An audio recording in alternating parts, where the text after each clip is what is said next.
สบายดีมู่เพื่อนนามาสกาค่อยตื่นเต้นแทในมือนี้ค่อยมีความสุขหลายเพราะมือนี้ค่อยอยู่โรงงานน้ำแห่อัตโนมัติซึ่งเป็นลูกค้าที่มีความสุขที่สุดนี้แมนเอเทลคาและซื้อของไงแมนเดโนอยู่ที่นี้เข้าเจ้าได้ติดตั้งโรงงานอัตโนมัติ150 เม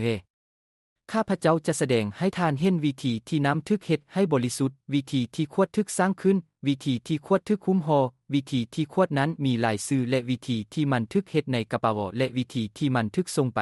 ท่านจะตื่นเต้นเมื่อท่านเลี้ยวเบิงเทคโนโลยีของพืชอัตโนมัติโรงงานอัตโนมัติเรียกร้องการวางแผนและการออกแบบและการดำเนินงานอย่างระมัดระวังโรงงานทั้งหมดนี้ได้ถูกออกแบบโดยนักวิศวกรของพวกเขาและได้ดำเนินงานโดยนักเทคโนโลยีที่เชี่ยวชาญของพวกเขานี้คือทางเข้าโรงงานข้าพเจ้าจะแสดงให้ท่านเห็นการก่อสร้างทางหมดพร้อมทางโครงสร้างภายในของโรงงานพร้อมทางเครื่องจักรของโรงงานนี้แม่นห้องปลอดภัยความปลอดภัยนั่งอยู่ที่นี้และมันจะเข้าและออกจากทุกสิ่งเมื่อท่านเข้าไปท่านจะเห็นบอนกว้างใหญ่บอนเปิดกว้างท่านสามารถเห็นโฮมนั้นพื้นที่เงานั้นแม่น10,004 เมตรนอกจากพื้นที่4 เมตรนั้นเข้าเจ้ามีพื้นที่เปิดประมาณ5-7,004 เมตรบอนเปิดนี้เข้าเจ้าสามารถใช้เป็นบอนจอดรถควรจะทึกส่งไปในรถกระบะแบบนี้ท่านสามารถเห็นรถกระบะเพื่อว่าเข้าเจ้าจะเข้าไปในโรงงานได้ง่ายและเมื่อมันทึกบรรจุแล้วมันก็สามารถออกไปได้โรงงานที่ออกแบบดีโรงงานที่กว้างขวางหลายพวกเขาได้ใช้ทุกบอนของโรงงานเพื่อเฮ็ดให้มันมีประสิทธิภาพและยืนยงหลายขึ้นนี้เป็นพื้นที่ออกแบบอย่างสวยงามเขตนี้เข้าเจ้ามีสำหรับบอนพักเสาของพนักงานอาวุโสนี้เป็นบอนพักผ้าอาศัยสำหรับผู้จัดการอาวุโสท่านสามารถเห็นได้ว่านี้เป็นบอนนั่งเข้าเจ้ามีเฮือนครัวและมีห้องนอนนำอีกเข้าเจ้าพักอยู่ที่นี้เข้าเจ้าเฮ็ดอาหารอยู่ที่นี้และเข้าเจ้ามีบอนกินข้าวนำอีกนี้เป็นบอนกินข้าวที่เปิดเผยผู้จัดการอาวุโสและพนักงานโรงงานสามารถกินข้าวเที่ยงและกินข้าวแลงอยู่ที่นี้และเข้าเจ้าสามารถพักอยู่ที่นี้สิ่งสำคัญที่ท่านต้องเข้าใจถ้าหากท่านวางแผนที่จะติดตั้งโรงงานอัตโนมัติถ้าหากท่านมีบอนว่างแล้วให้พยายามสร้างบอนพักผ้าอาศัยสำหรับพนักงานและพนักงานจัดการของท่านเพื่อว่าเข้าเจ้าจะสามารถให้เวลาแก่โรงงานของท่านและเข้าเจ้าจะสามารถผลิตผลิตภัณฑ์ที่ท่านบ่สามารถเฮ็ดได้ให้วาดภาพเบิงเข้าเจ้าสามารถผลิตได้หลายกว่าที่เจ้าคาดหมายจงจื้อจำจุดนี้ไว้นี้คือทางเข้าของโรงงานท่านสามารถเห็นอุทิชัยอยู่ที่นี้คือกันสิ่งนี้จำเป็นสำหรับการซ่อมห้องไฟฟ้าบางครั้งไฟฟ้าก็ไปและสิ่งที่เกิดขึ้นในโรงงานอัตโนมัติการแสดงบางอย่างอยู่ภายใต้ความร้อนบางอย่างอยู่ภายใต้การระเบิดบางอย่างอยู่ภายใต้การเต็มดังนั้นถ้าไฟฟ้าไปการแสดงนั้นอาจจะสูญเสียไปถ้าหากท่านมีไฟฟ้าสำรองนี้เพื่อว่าโรงงานจะบ่หยุดและขั้นตอนทั้งหมดที่ดำเนินงานจะผ่านไปนี้คือสิ่งสำคัญที่ท่านต้องพิจารณาถ้าท่านสามารถตั้งไฟฟ้าสำรองได้มันจะเป็นประโยชน์สำหรับการถอนค่าใช้จ่ายพร้อมทั้งจะให้การผลิตที่บ่หยุดยั้งบัดนี้ให้เฮาเข้าไปในหน่วยการผลิตนี้เป็นโรงงานน้ำแห่อัตโนมัติเต็มที่ท่านสามารถเห็นได้ว่านี้เป็นแถวที่ครบถ้วนบัดนี้ข้าพเจ้าจะอธิบายรายละเอียดของเครื่องจักรแต่ละอย่างให้เฮาเริ่มต้นจากแหล่งน้ำดิบเฮาจะเบิ่งแหล่งของน้ำว่ามันจะเฮ็ดแนวใด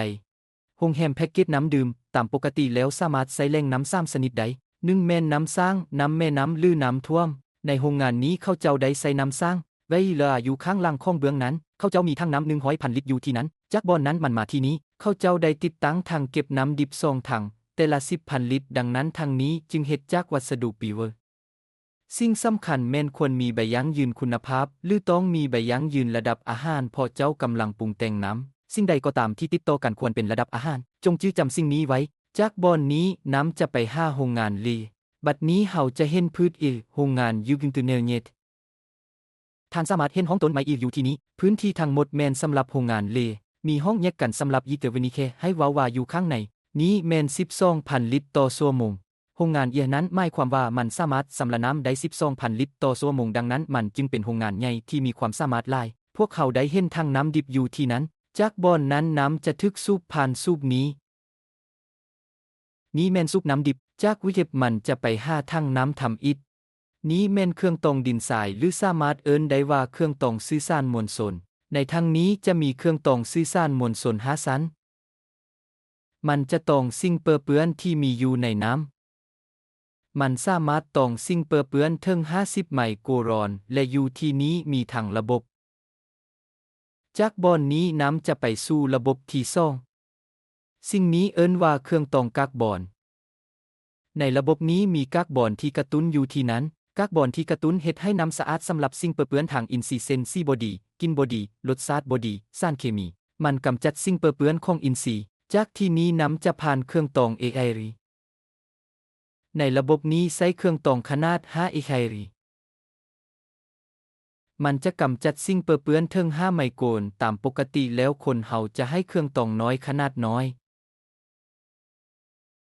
พวกเขากำลังใช้ขนาดจำโดท่านสามารถเห็นเครื่องตองขนาดจำมับมันสามารถเฮ็ดให้น้ำสะอาดได้ดีกว่าเมื่อสุ่มเทียบกับเครื่องตองน้อยจากที่นี้มีระบบการใช้ยาสิ่งนี้เอิ้นว่าระบบยาต้านทานขี้เหงื่อสิ่งนี้จะเฮ็ดให้ธาตุเหล่าต้านทานขี้เหงื่อเข้าไปในหุ้มมันจะเฮ็ดแนวใดตามปกติแล้วน้ำจะแข็งกระด้างและแข็งฉะนั้นมันจะเป็นชั้นอยู่ถึงอิวไมเฮที่มีราคาแพงฮาคิเฮมีราคาแพงหลายดังนั้นเฮาต้องปกป้องอิวไมเฮชั้นจะบ่ถูกสร้างขึ้นเพราะการใช้ของเหล่าต้านทานขี้เหงื่อนั้นจะป้องกันการติดชั้นนี้อยู่ถึงอิวไมเฮและมันจะเพิ่มอายุของอิวไมเฮจากบอนนี้จะมีวิวความกดดันสูงที่ท่านสามารถเห็นได้นี้แม่นซุปความกดดันสูงมันจะสร้างความกดดันสูงในน้ำประมาณ15กิโลเมตรต่อ4เมตรในความกดดันสูงเส้นนั้นมันจะผ่านพุ่มหุ้มท่านสามารถเห็นได้สิ่งนี้เอิ้นว่าอิวไฮเฮดอเกเฮเอเนฮูมียิไมเกมันจะผ่านน้ำด้วยความกดดันสูงผ่านอิวไมเอสิ่งเปื้อนที่ละลายทั้งหมดจะถูกกำจัดออกจากบอนนี้ด้วยเหตุนี้จึงเอิ้นว่าระบบการสำละล้างยูพิงทูเทเลียตเบื้องนี้จะกำจัด 0.0001 ไมโครนนั้นหมายความว่าสิ่งเปื้อนเกือบทั้งหมดถูกกำจัดออกจากระบบนี้และอิวทีเฮเป็นสิ่งสำคัญหลายในระบบนี้บริษัท EDCH ใช้เครื่องเทคโนโลยีสูงของบริษัทอเมริกาและเยอรมันเพื่อว่ามันจะสามารถเฮ็ดให้น้ำสำระวังได้ดีกว่าสามารถให้รสชาติดีพร้อมทั้งจะพัฒนาชีวิตของระบบทั้งหมดเมื่อน้ำผ่านพุ่มหุ้มมันจะมาถึงระบบการใช้ยานี้แม่นระบบการใช้เฮทาสเฮาสามารถตื่มอีนีเอยูทิดิเซอร์และอูคีอีเมวิงมอเกียวได้ในระบบทั้งหมดมีโอกาสที่จะกำจัดเฮทาสเฮาสามารถตื่มมันได้โดยการใช้เทคโนโลยีของเฮทาสเพิ่มเติมพวกเขาให้เทคโนโลยีสูงเฮทาสที่มีคุณภาพสูงในระบบนี้มันเพิ่มเติมเฮทาสในน้ำและนั้นเป็นสาเหตุที่ระดับเฮทาสเพิ่มขึ้นในน้ำคุณภาพรสชาติกลิ่นหอมของน้ำเพิ่มขึ้นจากน้ำนั้นจะมาถึงทางน้ำที่บ่ลักนี้แม่นทางน้ำสุดท้ายที่เฮ็ดด้วยเงเฮลิเฮเวจากที่นี้น้ำจะผ่านระบบจุลทรีย์อีกบางครั้งบางฝุ่นถ้าเกิดขึ้นในทางก็สามารถกำจัดได้โดยระบบ ENH มันกำจัดเม็ดพืชสุดท้ายจากที่นี้มันจะไปสู่ระบบ Inherus นี้คือแสงค่ะอยู่ข้างในมีไฟ4 หน่วยและน้ำผ่านแสงค่ะดังนั้นหลัง4 แก้จึงเข้าไปในน้ำและมันจะฆ่าแบคทีเรียทั้งหมดการฆ่าเชื้อพยาธิชนิดทำอิฐจะเกิดขึ้นอยู่ที่นี้จากบ่อนนี้น้ำจะไปห้าทั้งน้ำสุดท้ายและบ่อนนี้จะเหตุการปิ้นปัวเทื่อสุดท้ายนี้คือเดคิเนยนี้แมนเครื่องเลดคิเนยและนี้แมนเทคโนโลยีของผู้สร้างออกซิเจนสิ่งนี้จะเฮ็ดแนวใดเทคโนโลยีของผู้สร้างออกซิเจนนี้จะสร้างออกซิเจนบริสุทธิ์และมันทึกส่งไปห้าเครื่องเลดคิเนยบัดนี้โอโซนเปลี่ยนออกซิเจนเป็นโอโซนแก๊สโอโซนนั้นจะไปห้าทางเก็บไว้มันจะมาที่นี้ในทางเก็บไอโอโซนจะละลายและมันจะเหตุการฆ่าเชื้อสุดท้ายมันจะกำจัดความเปื้อนของแบคทีเรียทุกชนิดบัดนี้สิ่งที่เกิดขึ้นแก๊สโอโซนเป็นแก๊สที่บ่มั่นคงมันทึกเปลี่ยนเป็นออกซิเจนทันทีบางเทื่อน้ำอยู่ข้างเถิงอาจทึกวิลยิสวีอยู่ข้างลุ่มอาจบ่ทึกวิลยิสวีอย่างถูกต้องบริษัท EDCH ได้ให้คำแก้ไขสำหรับเรื่องนี้พวกเขาได้ให้ระบบการหมุนเวียนของโอโซนระบบการหมุนเวียนของโอโซนนี้เอาน้ำจากข้างในและโยนออกจากเบื้องถึงอีกมันจะเหตุการหมุนเวียนอย่างหนึ่งอยู่ในถังโอโซนใดก็ตามที่ทึกสร้างขึ้นจะติดต่อกับหยดน้ำทั้งหมดทุกหยดของน้ำจะทึกวิยิสฟี ท่านจะบ่ได้รับมุฮิมต่อมุฮิมหรือขวดต่อขวดความแตกต่างของคุณภาพขวดซึ่งสำคัญหลายถ้าหากท่านจะสร้าง IA ในตลาดท่านต้องให้แน่ใจว่าน้ำทุกขวดแต่ละกลุ่มเป็นน้ำที่มีภาพและมีคุณภาพสูงระบบนี้จะเฮ็ดสิ่งนั้นนี้เป็นสายการผลิตที่สมบูรณ์สำหรับการขวดมันเริ่มต้นด้วยเครื่องเป่าอยู่ที่นี้ท่านสามารถเห็นว่านี้เป็นเครื่องเป่าอัตโนมัติที่สมบูรณ์นี้แม่นเครื่องจักร4 ซองที่ผลิตได้ 7,200 ขวดต่อชั่วโมงซึ่งเป็นเครื่องจักรผลิตสูงที่มีเทคโนโลยีสูงนี้คือให้ควบคุมท่านสามารถเห็นเวลควบคุมทึกออกแบบอย่างดีวางแผนดีไล่สร้างไฟฟ้าทุกคนสามารถเข้าใจแผนการของเครื่องจักรนี้ได้และนี้มีอากาศเย็นเพื่อว่ามันจะรักษาระบบทั้งหมดอยู่ในสภาพที่เย็นโอกาสที่จะล้มรั่วแม่นน้อยหลายมันจะบ่ล้มรั่วในเวลาใดก็ตามนี้แม่นตัว Voliviwali ที่นี้เฮาสามารถใส่ธงของ Hiwali ได้แบบนี้ท่านสามารถเว้าได้ว่าเพียงแต่ธงลงและเกลือเลียจะออกไปโดยอัตโนมัติข้างถึงท่านสามารถเห็นฮิวรีวิพันและเครีโดยอัตโนมัติจากบอนนั้นมันจะไปที่นี้อีเวเวจะมาที่นี้และมันจะทึกแถวโดยอัตโนมัติท่านสามารถเห็นซ่องแถวอยู่ที่นั้นมันจะเป็นแบบเดียวกันนี้คือพิวเรียโพสครีมันจะเอาพิวเรียใส่ขนส่งหลังจากที่บรรจุแล้วมันจะไปที่อุโมงค์ฮ้อนมีอุโมงค์ฮ้อนซ่องบอนในความฮ้อนแกงกีบูซีทมีอยู่ที่นั้นมันจะเฮ็ดให้คิเกอรี่ฮ้อนและมันจะเฮ็ดให้มันอ่อนมันสามารถเป่าได้ง่ายท่านสามารถเห็นได้อยู่ที่นี้ฟิวเรียกำลังเข้าไปในอุโมงค์ฮ้อนหลังจากที่ให้ความฮ้อนแล้วมันจะเข้าไปในพิษอากาศที่มีความกดดันสูงจะมาจากพื้นและขวดจะเป่าระบบล้อค่าแห่งงานได้ทึกมอบให้และเครื่องจักรทั้งหมดนี้จะใช้โทเตลที่แน่นอนความแน่นอนและเวลาแม่นทึกต้องหลายและจะบ่มีการล้มโลท่านสามารถเห็นหน่วยอยู่ที่นั้นหน่วยอยู่ที่นั้นนี้คือทางกูอากาศมันจะฟื้นฟูอากาศเพิ่มเติมใช้มันคืนอีกและสิ่งนี้จะช่วยกู้ไฟฟ้าท่านสามารถเห็นไหมอยู่ใดสิ่งเหล่านี้ยังทึกขับไล่ยูเนและเนวิโอลและความทึกต้องแม่นบ่มีภัยเทียบใดนี้ยังทึกขับไล่โดยเทเยเครื่องจักรนี้มีระบบน้ำมันอัตโนมัติมันเฮ็ดให้ส่วนสำคัญอัตโนมัติบ่จำเป็นต้องใส่น้ำมันด้วยมือและมันจะป้องกันบ่ให้เครื่องจักรเพพังท่านสามารถเห็นได้อยู่ที่นี้ทั้งหมดนี้เป็นสายน้ำมันท่านสามารถเห็นสายน้ำมันทั้งหมดนี้มันจะเฮ็ดให้ภาคส่วนที่เคลื่อนย้ายโดยอัตโนมัติหลังจากที่ฮ้อนแล้วมันจะเข้าไปในพิษและเป่าขวดท่านสามารถเห็นได้อยู่ที่นี้ขวดทึกเป่าโดยอัตโนมัติและมันทึกย้ายไปเซอร์เวอร์ที่ปุตเตอร์โมเลกุลท่านสามารถเห็นได้โดยอัตโนมัติขวดทึกส่งไป5ขนส่งการดำเนินงานโดยอัตโนมัติเต็มเปี่ยมบ่จำเป็นต้องมีพลังนี้คือเครื่องขนส่งอากาศผ่านการขนส่งอากาศไป5เครื่องจักรโดยกงบ่จำเป็นต้องมีพลังและพวกเขาได้มอบเครื่องขนส่งอีกนำอีกนี้แม่นขนส่งเฮบางเทื่อถ้าหากบางคนอยากเข้าไปในขวดด้วยตัวเองเฮาก็สามารถเฮ็ดได้ด้วยตัวเองอยู่ที่นี้คือกันเครื่องขนส่งอีนี้ทึกมอบให้มันจะผ่านเครื่องตื้มเครื่องนั้นหลังจากเป่าขวดเข้าไปในแถวเต็มห้องนี้แยกกันสำหรับเครื่องเต็มเครื่องนี้เอิ้นว่าเครื่องล้างอัตโนมัติการเต็มและปิดอัตโนมัติเต็มที่เครื่องจักรนี้มีความสามารถ150ขวดต่อนาทีนั้นหมายความว่ามันสามารถผลิตได้ประมาณ 8,000 ขวดต่อชั่วโมงดังนั้นเครื่องจักรที่มีความสามารถสูงเช่นนั้นขวดแม่นมาจากเครื่องเป่าอัตโนมัติและมันกำลังเข้าไปในเครื่องล้างอัตโนมัติเต็มช่องว่างนี้คือให้ควบคุมทั้งหมดง่ายที่จะดำเนินงานหุ่นหอนระบบอิงตามก็มีอยู่ที่นั้นเมื่อท่านโปรแกรมแล้วมันจะเริ่มต้นโดยอัตโนมัติและมีระบบน้ำมันอัตโนมัติอยู่ที่นั้น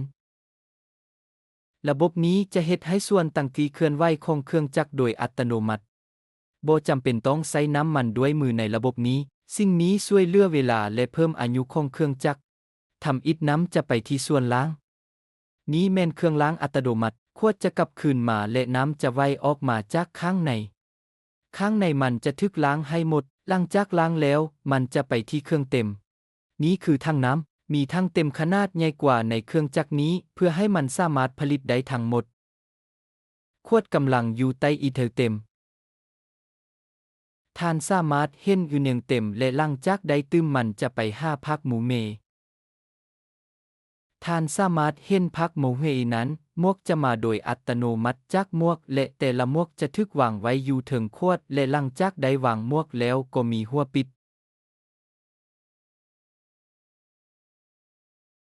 มันจะปิดมวกให้นั้นเพื่อว่ามันจะเฮ็ดให้ขวดนั้นดีที่สุดเพื่อว่าจะบ่มีการห่มใดนี้แม่นสถานีปิดอัตโนมัติทั้งหมดหลังจากได้ปิดขวดแล้วจะตกใส่กระเป๋าอาหารหลังจากปิดขวดได้ตกใส่ขวดส่งออกไปนี้เป็นขนส่งผลิตน้อยที่สามารถปรับความสูงได้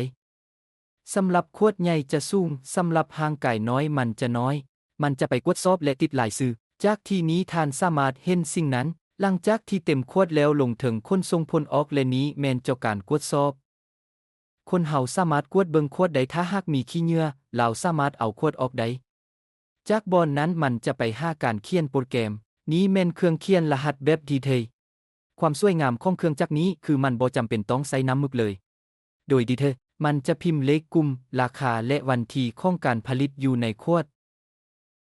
เมื่อท่านติดตั้งเครื่องจักรนี้จะบ่มีภาคส่วนที่ใช้ได้เส้นน้ำมึกนี้เป็นเครื่องจักรที่ถอนเงินล่ายและมันยังให้ระบบการพิมพ์ที่สวยงามท่านสามารถเห็นกลุ่มที่พิมพ์ด้วยดีเทลนี้แม่นระบบการพิมพ์นิทีที่บ่ใช้น้ำมึกหลังจากที่เขียนโปรแกรมแล้วมันจะตกลงในขนส่งพวกเขาได้มอบเครื่องขนส่ง30 เมตรผลประโยชน์ของเกกิลเดฮีเยนี้แม่นว่าในอวกาศต่ำมันสามารถบรรจุขวดได้หลายมีการเก็บขวดจำนวนหลายไว้ที่นี้เพื่อให้เครื่องเต็มสามารถเล่นได้อย่างต่อเนื่องเช่นเดียวกับเครื่องหลายสื่อมอเพสามารถเล่นได้อย่างต่อเนื่องนี้คือภาคส่วนที่สำคัญของเครื่องจักรจากกิกิเนเคริมันจะเข้าไปในเครื่องหมายลายสื่อนี้เป็นแบบอัตโนมัติขวดเครื่องลายสื่อมาพักไปที่นี้นี้คือหนังสือโมเบิลพวกเขาเพียงแต่ต้องเอาหนังสือใส่ที่นี้และท่านจะเห็นว่ามันจะไปโดยอัตโนมัติใส่กล่องหมุนเวียนนี้แม่นกล่องและกาวฮ้อนจะทึกนำใส่ลายสื่อโดยการตัดมันจะทึกย้ายไปใส่ขวดแต่ละขวดได้รับลายสื่อเมื่อ VE ที่สวยงาม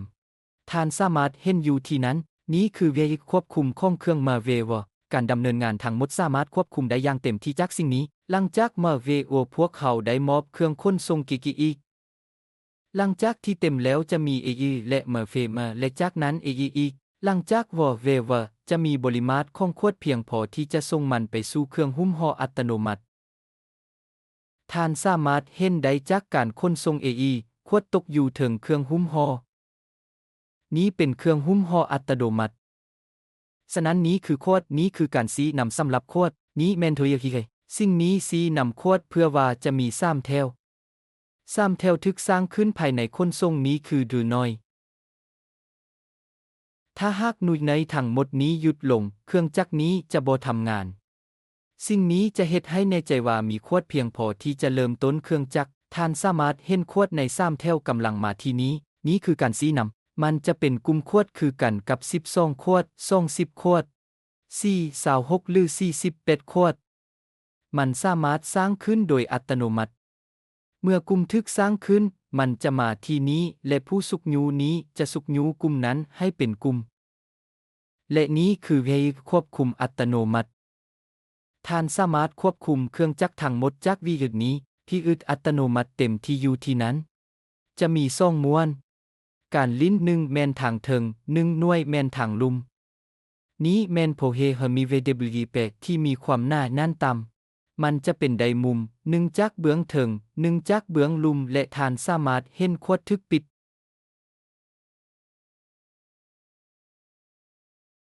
เมื่อมันมีไดนี้จะตัดมันและจะมีเครื่องฮ้อนที่จะผนึกมันดังนั้นจะมีการสร้างแมงมุมอย่างต่อเนื่องและเมื่อมันมีแมงมันจะผ่านอุโมงค์หด ส่วนนี้แม่นส่วนที่ผนึกของเว็บไซต์และส่วนนี้แม่นส่วนอุโมงค์หดมีอุโมงค์ใหญ่เส้นนั้นนี้เป็นอุโมงค์ใหญ่ที่สุดข้างในจะมีเครื่องฮ้อนและพวกเขาได้มอบเครื่องเป่านี้เครื่องเป่านี้จะเฮ็ดให้แน่ใจว่าอากาศหมุนเวียนดังนั้นจะมีอุณหภูมิที่ฮ้อนเท่าเทียมกันเนื่องจากอุณหภูมิของความฮ้อนที่เท่าเทียมกันรูปแต้มของขวดจะแข็งแกร่งและสมีกันตลอดทั้งทุกด้านหลังจากที่ให้ความฮ้อนแล้วเจ้าจะเห็นแพ็กเกจกำลังมาแบบนี้หนังสือนั้นหดตัวและนั้นก็มีอยู่ที่นั้นและนี้ก็ฮ้อนหลายพวกเขาได้ให้หลังจากระบบเย็นมีเครื่องเป่า2 คนมันเฮ็ดให้อากาศอยู่ในรูปแต้มและมันจะเฮ็ดให้รูปภาพเย็นลงจากที่นี้มันสามารถทึกส่งไป5ตลาดหรือส่งไป5รถกระบะโดยกลมท่านสามารถเห็นได้อยู่ที่นี้รถกระบะใหญ่ที่กำลังบรรจุอยู่รถกระบะนี้สามารถแบกรับขวดได้ประมาณ800กระเป๋ามันสามารถไป5แผนกส่งโดยกลมนี้คือวิธีที่ขั้นตอนทั้งหมดอยู่ที่นั้นนี้แม่นคิดดูว่าเฮาต้องการบอนเก็บกำผลิตภัณฑ์อย่างน้อย48ชั่วโมงเขาเจ้ามีบอนวางที่กว้างใหญ่เครื่องสุดท้ายทั้งหมดจะทึกเก็บไว้อยู่ที่นี้และจากที่นี้มันจะทึกส่งไปบัดนี้ขอให้เฮาเบิ่งจุดสำคัญบางอย่างสำหรับการก่อสร้างนี้แม่นเงาทั้งหมดฉะนั้นนี้คือเงากระปองท่านสามารถเฮ็ดโฮมกระปองแบบนี้ได้ถึง6 ฟุตท่านต้องเฮ็ดแผ่นดินเหนียวอยู่ฟ้าตลอดทั่วโรงงานเมื่อใดก็ตามที่มีกำแพงท่านต้องเฮ็ดดิน6 ฟุตพื้นต้องสบายท่านสามารถเฮ็ดแผ่นดินเหนียวหรือใส่หินโคตาตลอดทั่วโรงงานหินคอยดีกว่าและเขตที่สำคัญควรมีห้องแยกกันท่านสามารถเห็นพื้นที่แยกกันสำหรับพืชอาโรเขตนั้นแม่นโรงงานลีจากที่นั้นบอนล้างหม้อบอนเต็มหม้อทั้งหมดมีห้องที่แตกต่างกันแล้วท่านก็ได้เป่าการเป่าสามารถเปิดได้จากนั้นต้องใส่ในห้องปิดจากนั้นการติดลายสื่อและการหุ้มห่อสามารถอยู่ในบอนเปิดต้องมีห้องทดลอง2 ห้องทดลองจุลินทรีย์1ห้องทดลองเคมี1ท่านสามารถเห็นห้องทดลองจุลินทรีย์อยู่ที่นี้และห้องทดลองเคมีอยู่ที่นี้ให้เฮาเข้าไปในห้องทดลองจุลินทรีย์นี้แม่นห้องทดลองจุลินทรีย์อยู่ที่นี้เฮาต้องซิมน้ำเป็นประจำสำหรับแบคทีเรียเช่นลูเนเตงเนเทลียิเทวิอิงนวอนมีการทดสอบหลายอย่างที่เฮาต้องเฮ็ดอยู่ที่นี้และหลังจากการทดสอบแล้วเฮาสามารถรู้ว่ามีแบคทีเรียหรือบ่และถ้าหากแบคทีเรียอยู่ที่นั้นเฮาต้องดัดแปลงท่านต้องมีเฮลีแบบนี้พื้นนี้เฮ็ดด้วยหินก้อนหินต้องมีอ่างล้างความสูงอาจเป็น3 ฟุตหรือ3 ฟุตครึ่งและท่านต้องมีทึกชบและอุเตเทแบบนี้จำเป็นต้องมีปอกประมาณ20 หน่วยเพราะจะมีอุปกรณ์ทดสอบน้อยที่แตกต่างกันซึ่งต้องการไฟฟ้าและเครื่องจักรอากาศ1สำหรับห้องทดลองจุลินทรีย์สิ่งเหล่านี้แม่นอุปกรณ์ทดสอบเช่นเอเมเพดีบอกเอเมเพดีตัวเยสโฮและการลั่งไวของอากาศสิ่งเหล่านี้จำเป็นสำหรับการทดสอบที่แตกต่างกันทีมผู้เชี่ยวชาญของพวกเขาจะชี้นำทานและฝึกอบรมบุคคลของทานเกี่ยวกับวิธีเหตุการทดลองในห้องทดลองเพราะนี้เป็นส่วนที่สำคัญและสำคัญหลายในการรักษาบันทึกคุณภาพและบันทึกเหล่านี้จะจำเป็นสำหรับการต่ออายุใบอนุญาตอาหารของทานทีมผู้เชี่ยวชาญของพวกเขาจะชี้นำทานในการรักษาใบอนุญาตพร้อมทางรักษาบันทึกคุณภาพให้เฮาเข้าไปในห้องทดลองทางเคมีนี้แม่นห้องทดลองเคมีในนี้กำลังมีการทดสอบปัจจัยทางเคมีทั้งหมดของน้ำเซนโวโรฮีโทความแข็งซีกินเนตูดิสเยสยีสมีหลายปัจจัยที่สามารถทดสอบได้ที่นี้ในนี้พวกเขายังต้องเฮ็ดพื้นฐานของหิน EP 3 ฟุตครึ่งต้องมีอ่างล้างการกั้นแม่นจำเป็นและพวกเขาจัดหาอุปกรณ์ทดสอบทั้งหมดนี้สารเคมีและยาเสพติดทีมผู้เชี่ยวชาญของพวกเขาจะฝึกอบรมคนของทานให้รู้วิธีเฮ็ดสารเคมีน้ำและทานต้องรักษาบันทึกไว้ตามนั้นดังนั้นใบอนุญาตของทานจะถูกต่ออายุโดยอิงตามบันทึกคุณภาพของทานนำอีกขอบใจหลายสำหรับการเบิ่ง